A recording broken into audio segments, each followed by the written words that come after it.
A, już można. Witam. 16 wrzesień 2024 rok. Ku potomnym 2024 rok. Za chwilę pełnia. No i wczorajsze wydarzenia, tak? Związane z panem prezydentem Trumpem. Znowuż zamach człowieka, który wiedział, co robi, czy nie wiedział, co robi. Nie mam danych tego człowieka, bo gdybym miał horoskop, mógłbym sprawdzić, ale jeszcze jest tak zwana, no to, co on reprezentował. Półgłowy wymalowane na żółto, drugie półgłowy na niebiesko. No to chyba o czymś świadczy. Jakiś fanatyk. No i prezydent Trump powinien się liczyć z tym, że fanatyków nie brakuje. Dzisiaj nawet w tym społeczeństwie fanatyzm też jest i to dosyć silny. To najbardziej widać w środowiskach i w rozmowach. Co tu ukrywać? Jeżeli się rozmawia albo słyszy się w tłumie, to czasami po prostu włosy się na głowie jeżą. Co jest powodem? Przede wszystkim głupota, niedoświadczenie, nieznajomość tematu. Ja wczoraj Państwu pokazałem, właściwie wczoraj, dzisiaj w nocy, bo nie mogłem zarejestrować przed 12 filmu, zarejestrował się po 12. No trudno, ten film musiał być tak zrobiony, a nie inaczej, ponieważ właściwie pokazuje jedną opcję, którą żeśmy przeżyli. Te osoby starsze oczywiście przeżyły, te, które pamiętają jeszcze tamte czasy. I dzisiaj, o dziwo, pani w głównym parlamencie właśnie też to ogłosiła.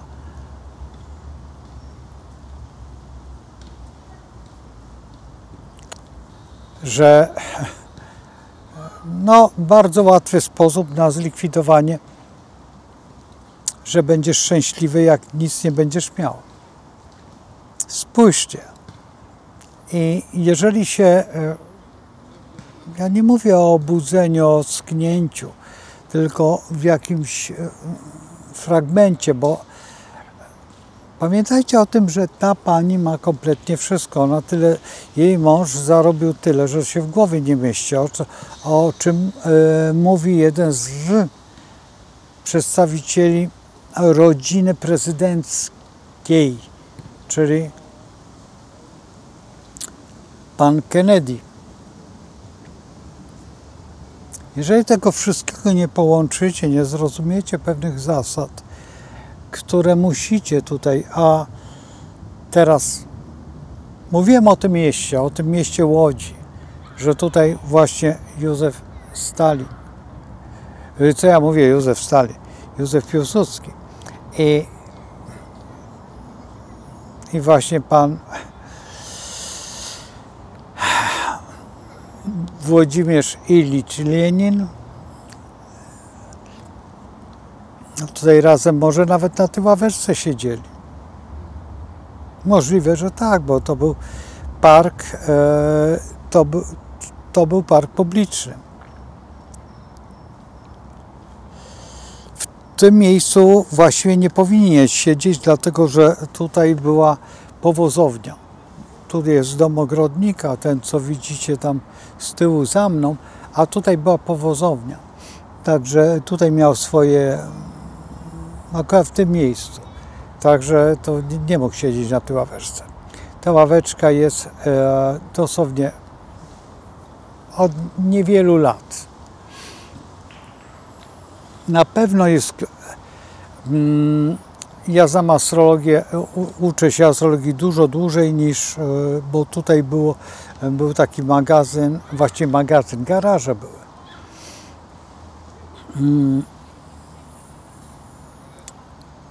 I teraz popatrzcie sobie, jeżeli mamy teraz tą sytuację, która się dzieje, i mamy tylu napaleńców, a właściwie nie wiem jak to nazwać, ludzi, którzy roszczą sobie pretensje do swojej racji, nie mając tej racji zupełnie, ponieważ zostali pozbawieni historii. Człowiek, który nie posiada historii, nie zna swojej przeszłości, swojej rodziny, swojego czegoś tam, a też bardzo często nieumiejętność balansowania w tym wszystkim, co bardzo często jest mało, że nie wiedzą, to jeszcze trzymaniem się tej niewiedzy jako wiedzy. Dzisiaj najprościej opowiadać to w ten sposób, że szuka się w Wikipedii, tak? Ktoś mówi, a ta osoba szuka, czy mówi prawdę. Ja z tym się bardzo często spotykam na wykładach, przede wszystkim z młodymi ludźmi, że oni szukają tej takiej prawdy w prawdzie. Ja zawsze się śmieję z tego, bo wtedy szukam jakby świadków historii. Jak się szuka świadków historii? Która ulica w Warszawie jest ciągle, ma swoją nazwę, ale 5 nazw ma. Która ulica w Łodzi przecina ulicę Piotrkowską, nie zmieniając nazwy?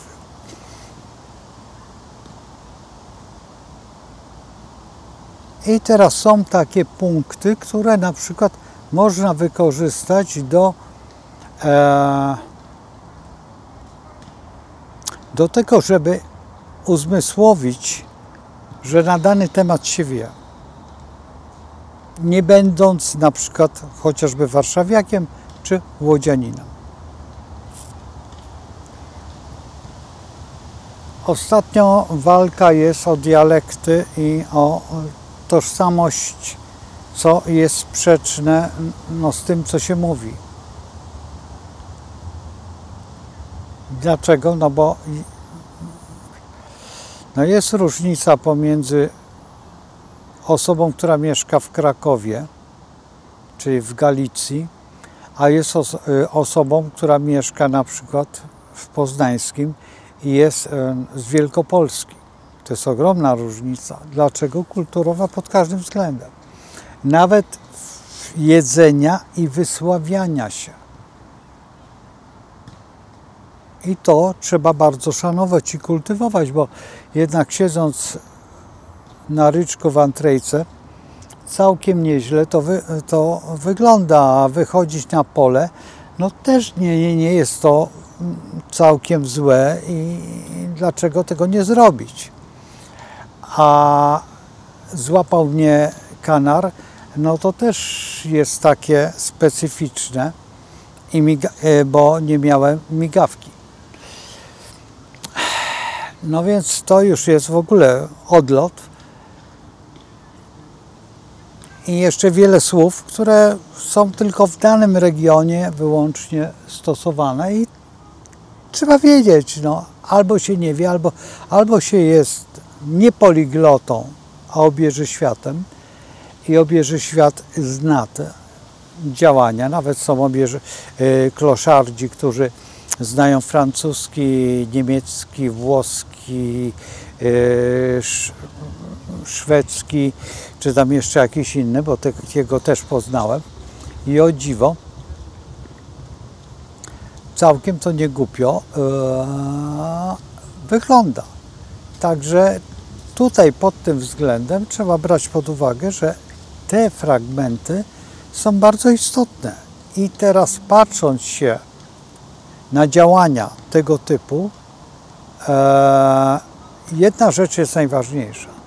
Żeby odnaleźć siebie, to jest jedna rzecz i nie robić krzywdy drugiemu człowiekowi. Kiedy dzisiaj na przykład pan, który gdzieś tam kiedyś został przez pomyłkę wybrany, bo tak się wydawało i się cały czas rży ze wszystkiego, bo nie umie innego słowa nazwać.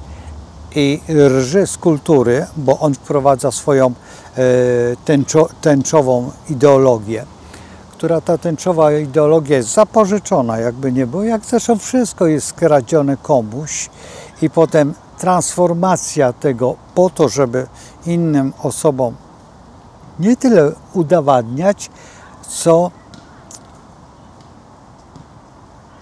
smarować odchodami jego ideały.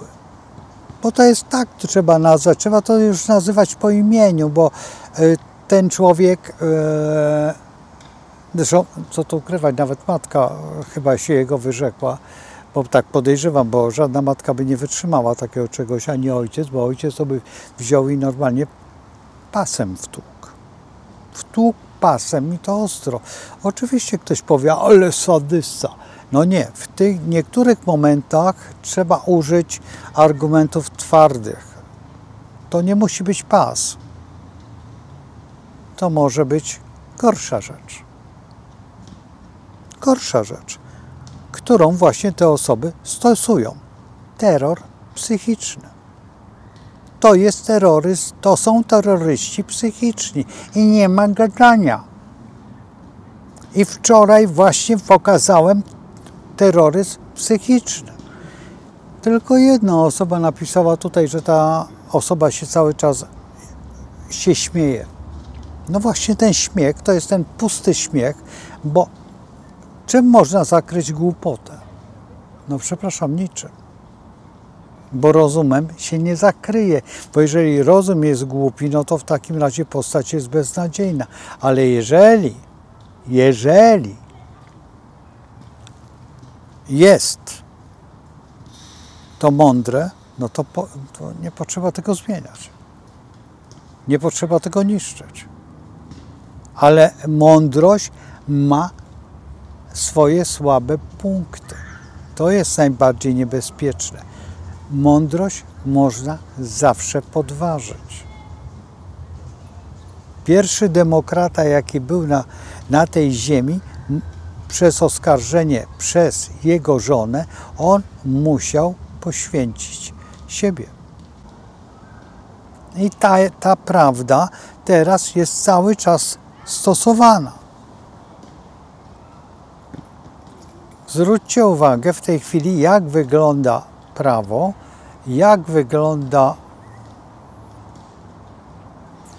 No tak, dziewczynka zupełnie bez kultury. Tu są małe drzewka, a ona podlewa, jej piesek podlewa, obsikuje. Właściwie powinno się ją obciążyć tymi krzaczkami, no ale nikogo nie ma mądrego. No ale jak tutaj przejdzie, to jej wytłumaczę niektóre rzeczy. Ale to nie wiem, czy to jest dziewczynka, czy to jest półchłopiec. Ale no cóż zrobić.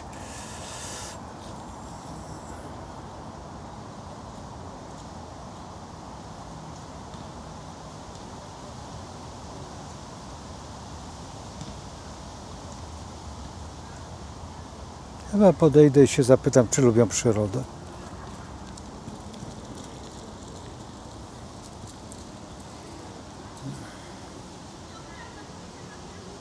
No tak.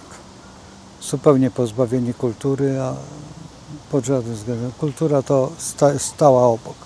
Nie chcę pokazywać, bo nieważne, nie musimy się martwić. Ale teraz wyobraźcie sobie, że następuje ten, przypuśćmy, super reżim. No chyba nie wytrzymam, jeden nerwowo.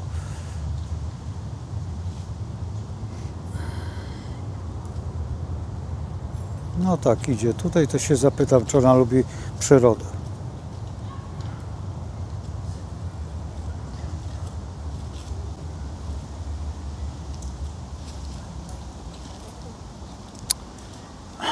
Nieładnie, bardzo nieładnie. Nie rozumie pan? Wie pan, co pan robi? Niszczy pan przyrodę. No ale to gdziekolwiek, gdzie jest trawnik, to się niszczy. Ale nie, pies sika na te krzaki. Ten krzak już pana nie przeżyje, proszę pana. Niech pan go sobie kartkę zawiesi albo zostawi swoją koszulkę i zobaczy pan za 3 miesiące, co będzie z tym krzaczkiem. Ja rozumiem, że będzie zima, ale ta pana bluzeczka zostanie i zobaczy pan, że za rok nie będzie jej. To jest młode krzaki są. No, nie uczono pana na przyrodzie, że takich rzeczy się nie robi? Może pan przejść dalej, niech sobie leje na drzewa, niech sobie leje na duże drzewa, a nie po tych krzakach. One nawet roku nie mają. No bo pan rzadko bywa w tym parku, widzę. O. O Jezus. Trzeba za każdym razem uczyć i to się nazywa przyszłość Polski. A w rzeczywistości głupota.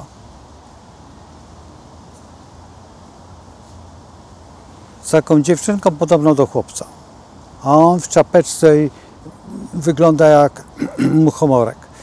Dobrze, słuchajcie, naprawdę mnie to denerwuje, bo to jest brak kultury kompletnie. I teraz jakaś pani na ławę powie, że ja uzurpuję sobie ławeczkę.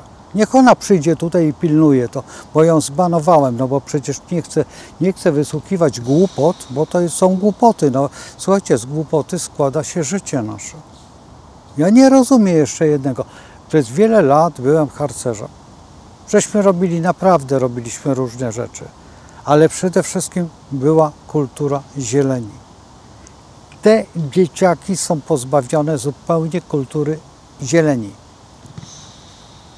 To przepraszam, ale ci, co przyjechali tutaj zmieniać, znaczy uciekli od wojny, oni się lepiej zachowują jak ci nasi.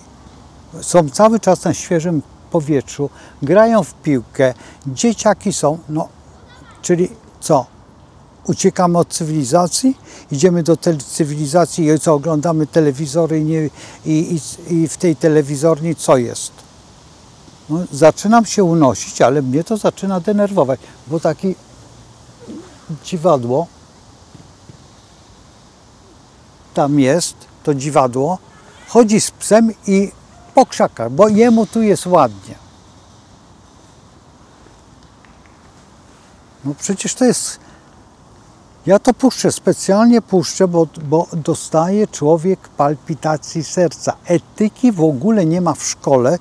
No zresztą, co tu ukrywać, jest tego pana etyka. Teraz niedługo wprowadzą wam etykę taką, że będziecie wychodzić z tymi dziećmi, będziecie walczyć ze swoimi dziećmi, bo pan powiedział.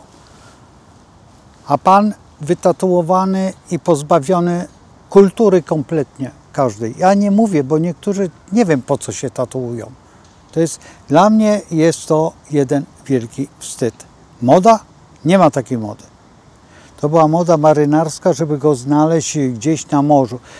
Tatuowano w niemieckich obozach koncentracyjnych. Tatuowano Polaków, Żydów, Rosjan i wszystkie inne narody, które się dostały. Niemców też oczywiście. Też widziałem Niemca z tatuażami, które pokazywał Niemcowi drugiemu.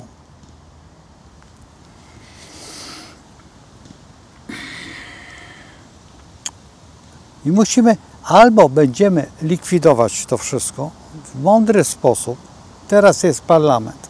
Stany Zjednoczone pokażą. Jeżeli pokażą i akurat wygra pan Trump, zobaczymy, co będzie tutaj w Polsce, bo już się zaczyna jakaś dziwna gonitwa zajączka. I nagle lisek zmienia opcję. I to bardzo ostro zmienia opcję. Już nie zaczyna zajączków gonić, tylko goni króliczki.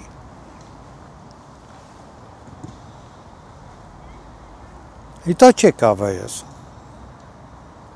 Tylko że zajączki są na polu, a króliczki siedziały sobie w domach. I to jest bardzo ciekawe, jak to będzie wyglądać. Także słuchajcie, teraz po prostu zaczyna być wojna i rozpoczyna się nowa świadomość społeczna. Świadomość społeczna, która jest wyjątkowo toaletowa. I to bardzo brudny papier. Taki szary, jeszcze z drzazgami. Powinien być z drzazgami, bo niektórym po prostu, niektórzy uwielbiają ten kolor.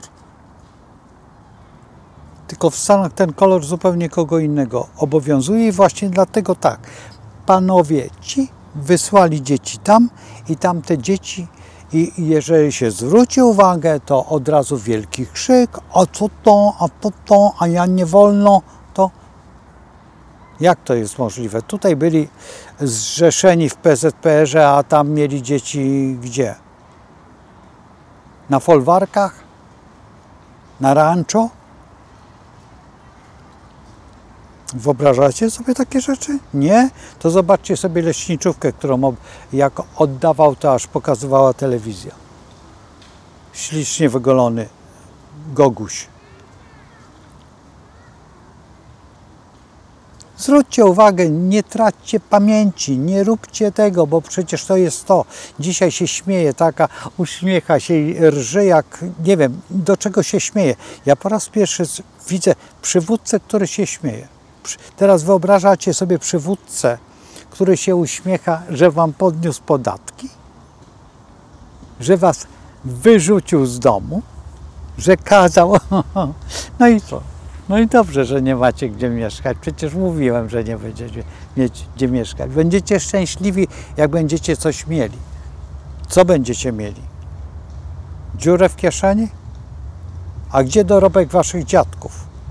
Tak jak powiedział pan Miller w drogach i w tym? Tak powiedział. W kolejach, w drogach, hutach. A huty gdzie są? A gdzie są te koleje? Ostatnio ktoś kupuje.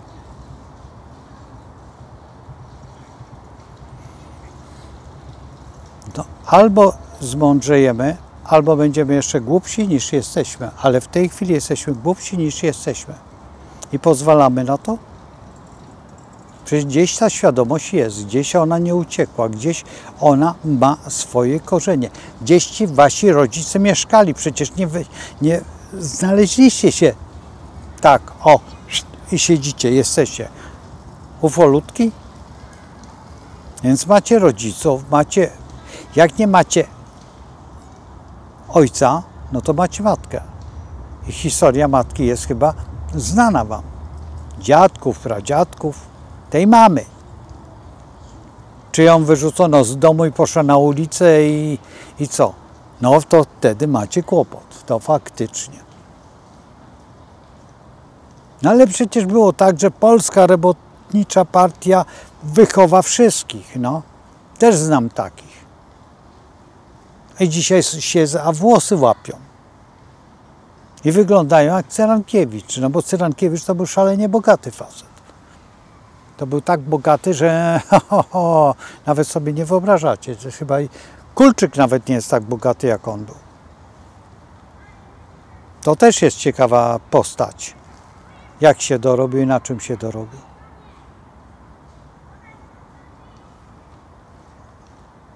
Także ZUS nie może się do tej pory wykaraskać z długów. Tak obrabował. Może by ktoś powiedział, nie proszę pana, no tam połowę 10. No jak nie? Jak nie? To po co podnosi ten ZUS? Zobaczcie, jakie ubezpieczenie społeczne się płaci w Anglii, w Niemczech czy gdziekolwiek. I jakie się apanaże z tego dostaje. Przecież on zabrał, a OFE wtedy wam wyrąbnęli.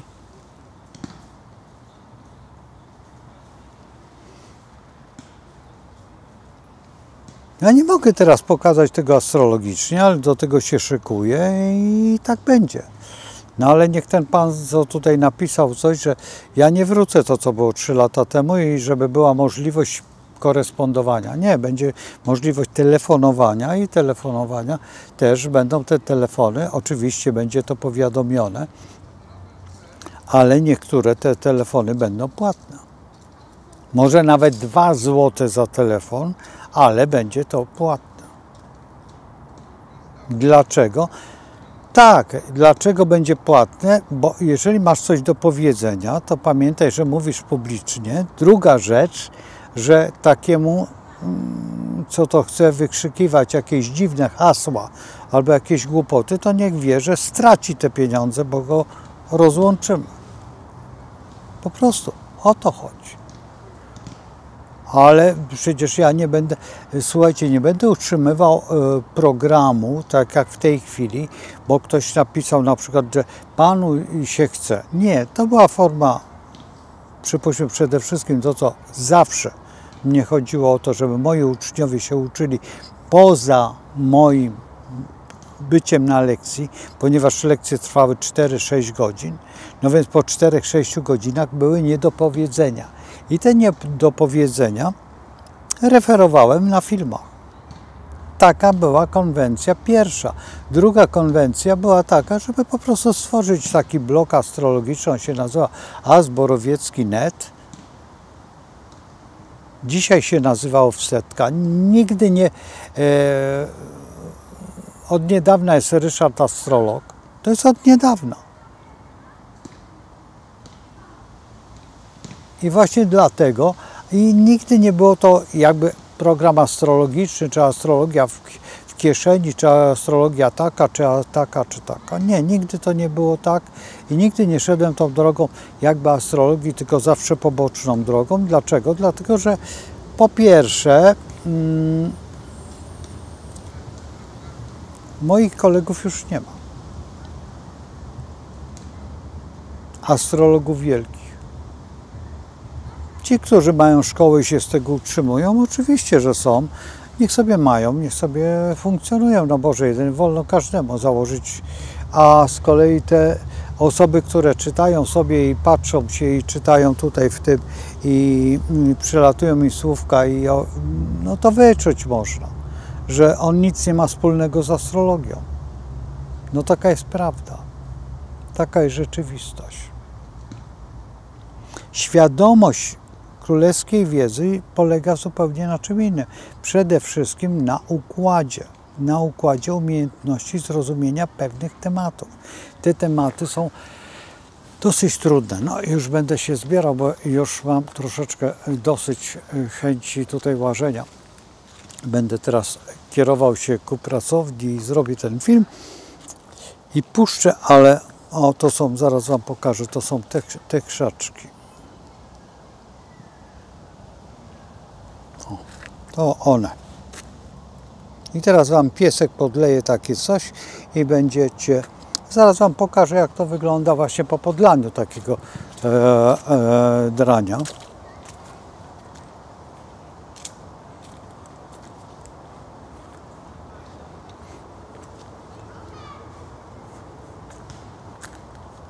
No aż czuć tutaj mocz. Właśnie tutaj, jak widzicie tą przerwę, o, i skutkiem jest coś takiego jak to. Widzicie różnicę pomiędzy tym a tym? Ten choruje. Tutaj były krzaczek, tam też był krzaczek i macie tutaj następne, podlewane przez pieski. To jest podlewanie przez psy. Jak się tutaj nie oburzyć, jak to robiła pani inżynier, tutaj sadziła, ma taką firmę, z nią rozmawiałem, przemiła osoba. Zresztą była kiedyś w Urzędzie Miasta pracowała i kiedyś pracowała w konserwacji zieleni miejskiej. Właśnie żeśmy rozmawiali, jak dewastuje się w tej chwili świat. Wydaje się nie tam pieniądze, gdzie powinno się wydać, bo to jest jednak nasza kultura i nasze działanie. No a co tu zaraz wam pokażę, no to tak, żebyście widzieli, bo to sobie nie wyobrażacie. O, proszę bardzo, zobaczcie, jak to wygląda. O. Ja rozumiem, że się mówi, bo teraz były powodzie, bo były jakieś sytuacje.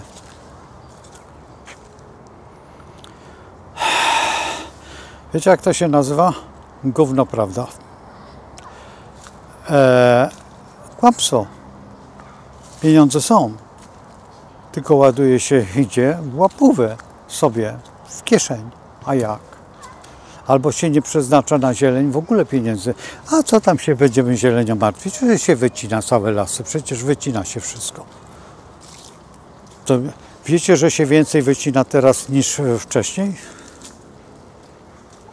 A jak... No dobrze, bo zaczynam krakać i niepotrzebnie. Jako astrolog powinienem mówić o astrologii. No więc mówię o astrologii, że tak jest. Jest panna i trzeba narzekać. Panna narzeka. Gdera jak stara babcia w klozecie, jak ja to nazywam. Z klozetu. O. Teraz nie wiecie, o co chodzi. Ci młodzi nie wiedzą. Dawniej były toalety takie miejskie. Tutaj też była toaleta. Tam dalej też była taka, schodziło się na dół i tam były takie, nazywaliśmy to babcie. I babcie wydawały tam papier, jak się zapłaciło. I wpuszczały za pieniądze. Dzisiaj na dworcach są takie, ale są automaty.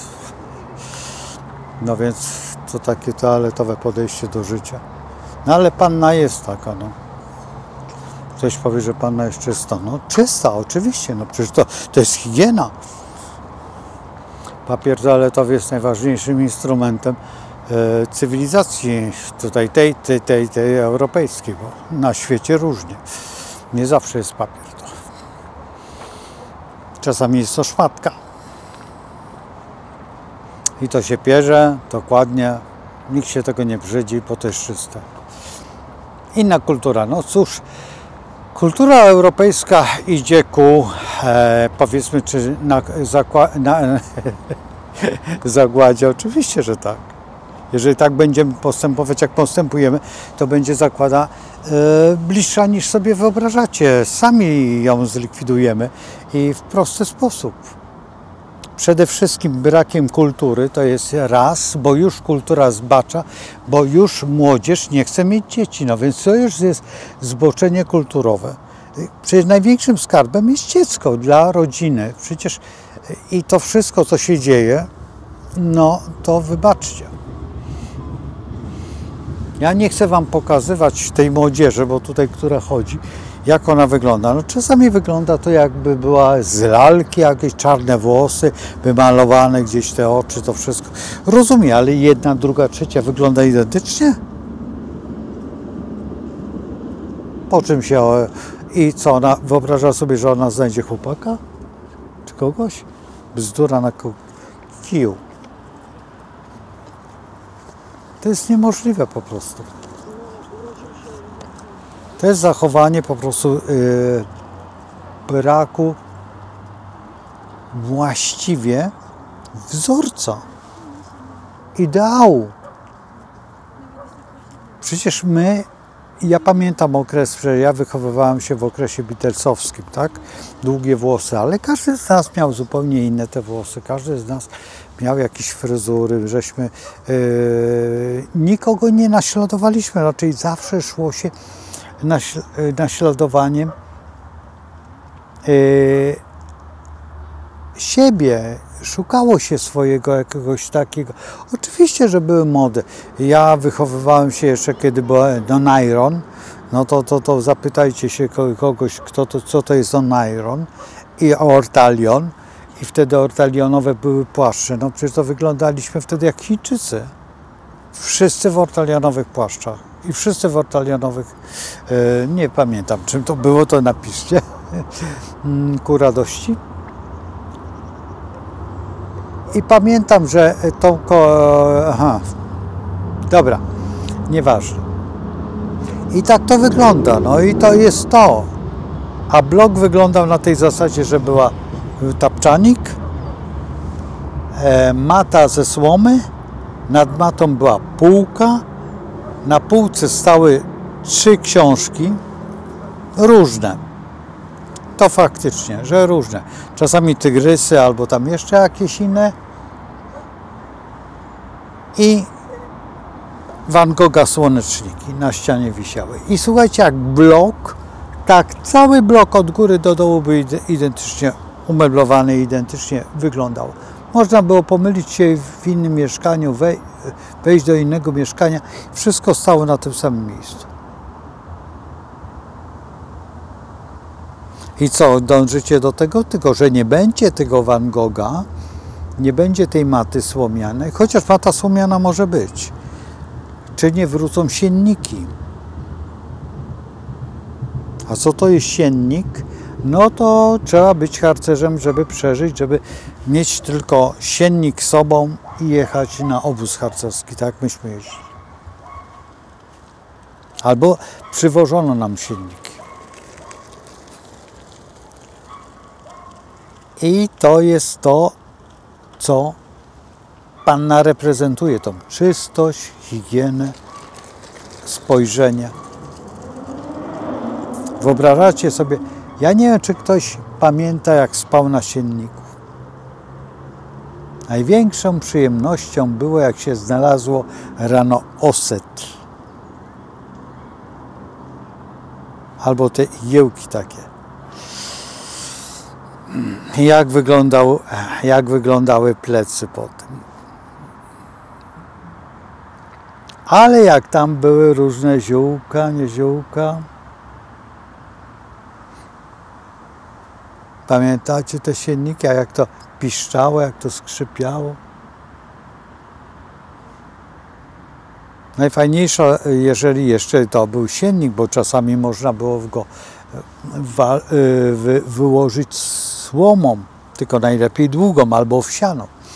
A to już była wyższa klasa spania na owsianej. Jeszcze jak był rumianek, dołożyło się rumianku. Boże, co to była za noc nieprzespana. Wspomnienia z młodości, no nie? W namiocie, a za namiotem coś rwało tak trawę i człowiek wychodził, patrzył, a to krowa. Gorzej jak się byk gospodarzowi zerwał.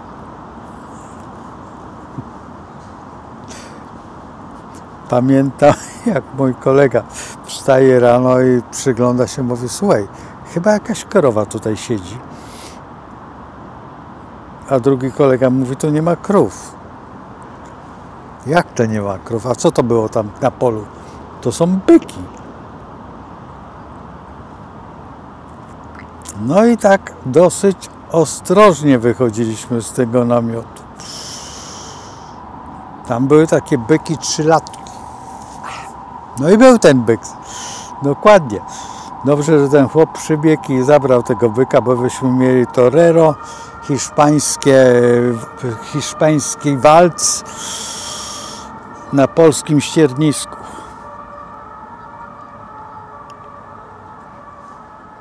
Czyli bycza polka.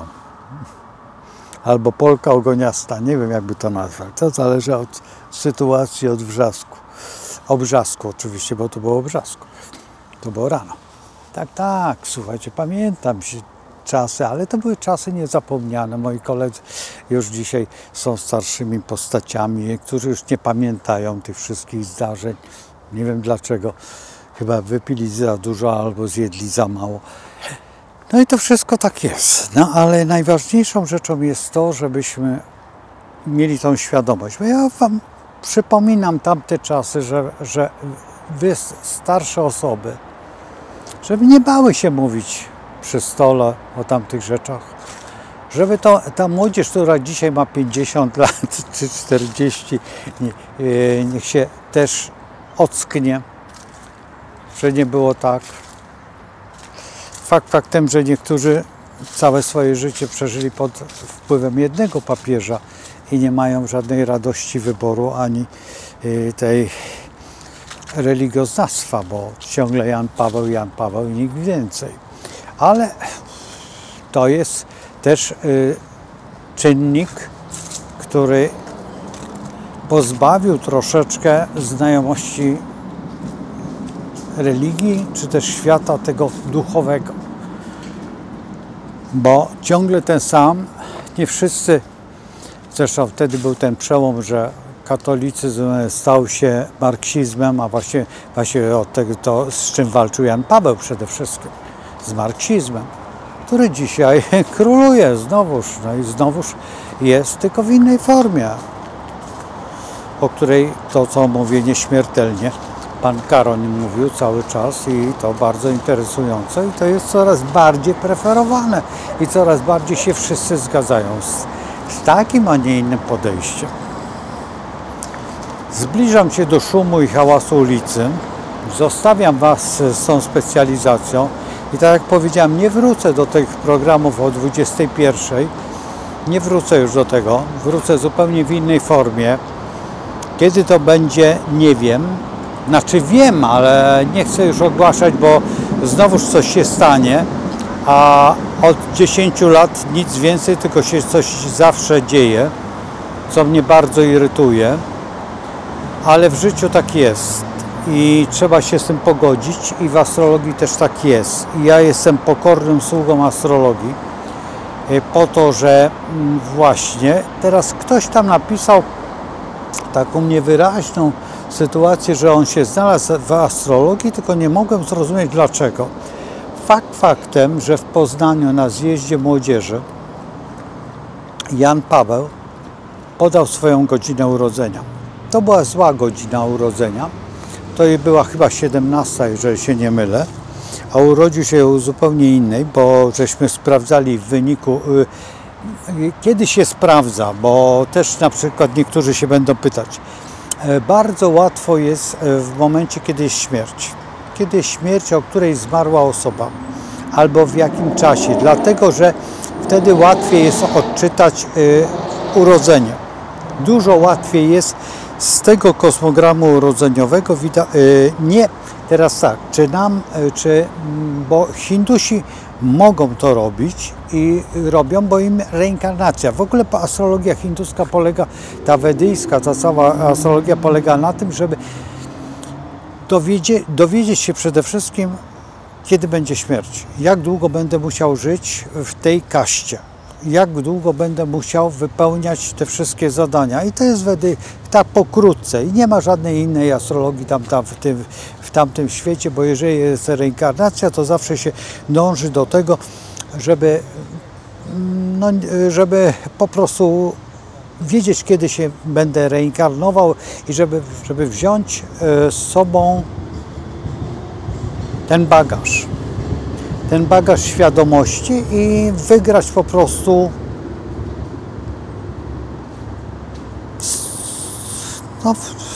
z tą kastowością, tak by trzeba było nazwać, albo z tą formą przeobrażenia siebie w proch, nazwijmy to tak, i odbudowania, czyli podniesienie się jak Feniks. I to jest najprostsze wytłumaczenie. I Jan Paweł na tym spotkaniu z młodzieżą właśnie mówił, że ma się spotkać tutaj z osobami, którym właśnie to jest potrzebne. I między innymi miał być to profesor Leszek Weres. Dlaczego nie był? Nie rozumiem tego, nie wiem, nigdy się nie pytałem. Raz, że po prostu jakby nie było to tematem, bo zawsze jak żeśmy się spotykali, to tematy były dużo ważniejsze i bardziej konkretne niż takie błahostki. No jednak to nie jest błahostka.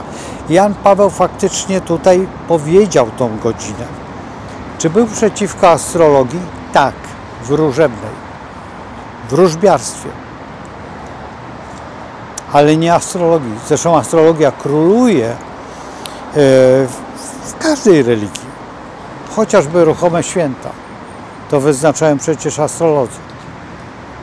Że astronomia jest młodszą siostrą astrologii. I to jest tylko tyle. Słuchajcie, trzymajcie się, ja już Was zostawiam i no i cóż, do zobaczenia, do jutra.